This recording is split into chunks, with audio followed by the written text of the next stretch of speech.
যা শুনেছেন ইসলামী আন্দোলনের মহতারাম আমির হযরত পীর সাহেব চরমনাই পরিবর্তিত পরিস্থিতির পর থেকেই যেন ইসলামপন্থীদের একটি মাত্র বাক্স হয় সেই লক্ষ্যে তিনি কাজ করেছেন। ইতিমধ্যে 5টি দল আমরা একমত পোষণ করেছি এবং আমাদের সেই ধারাবাহিকতা এখনও অব্যাহত আছে। আমাদের আমির বলেছেন ইসলাম, দেশ, মানবতা, এই 3টা মূলনীতিকে সামনে রেখে যারাই আসবে তাদের সাথে আমাদের ঐক্যবদ্ধ হতে পারে। আমরা সেই লক্ষ্যে কাজ করছি। তো আমরা আশা করব যে ডক্টর ইউনূস সাহেব গতকাল লন্ডনে তারেক রহমান সাহেবের সাথে বৈঠক করেছেন। বৈঠকের মাধ্যমে একটা নির্বাচনের টাইমলাইন তারা দিয়েছেন। আমরা আশা করছি যে এর মাধ্যমে দেশ একটা ভয়াবহ সংকট থেকে দেশ রক্ষা পেয়েছে। তো আমরা আশা করব সকল দলের জন্য যেন লেভেল প্লেয়িং ফিল্ড তৈরি হয়। লেভেল প্লেয়িং ফিল্ড তৈরি ছাড়া যদি নির্বাচন হয় তো এই নির্বাচনে কোনো ফলাফল সাধারণ মানুষের পক্ষে আসবে না। আমরা দেখছি যে এখনই একটি দল তারা আধিপত্য বিস্তার করতে চাচ্ছে।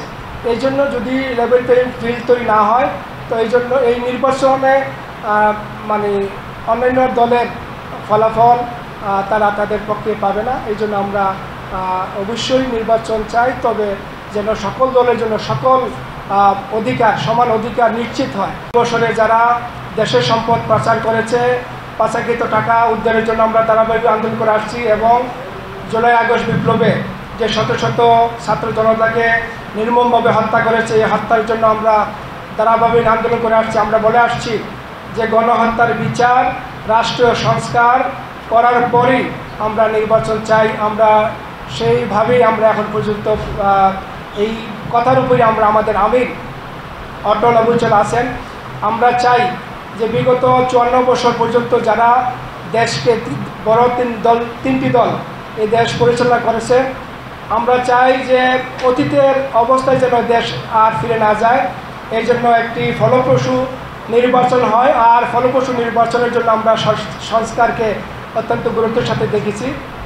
আমরা বলে রাখছি যে জাতীয় নির্বাচনের আগে আমরা স্থানীয় নির্বাচন চাই। এই জন্য যে স্থানীয় নির্বাচনের মাধ্যমে আমরা বর্তমান যে নির্বাচন কমিশন, এই নির্বাচন কমিশনের সক্ষমতা আছে কিনা, যে তারা জাতীয় নির্বাচন সংগঠিত করতে পারবে কিনা, তাদের নেতৃত্বে সুষ্ঠুভাবে নির্বাচন পরিচালনা হবে কিনা, এই জন্য আমরা দেখতে চাচ্ছি যে স্থানীয় নির্বাচন আগে হোক। স্থানীয় নির্বাচনের পরই আমরা জাতীয় নির্বাচনের তফসিল ঘোষণার জন্য দাবি জানাচ্ছি।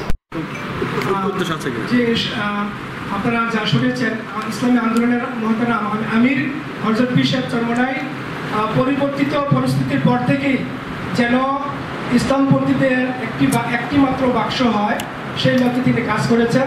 ইতিমধ্যে 5টি দল আমরা একমত পোষণ করেছি এবং আমাদের সেই ধারাবাহিকতা এখনও অব্যাহত আছে।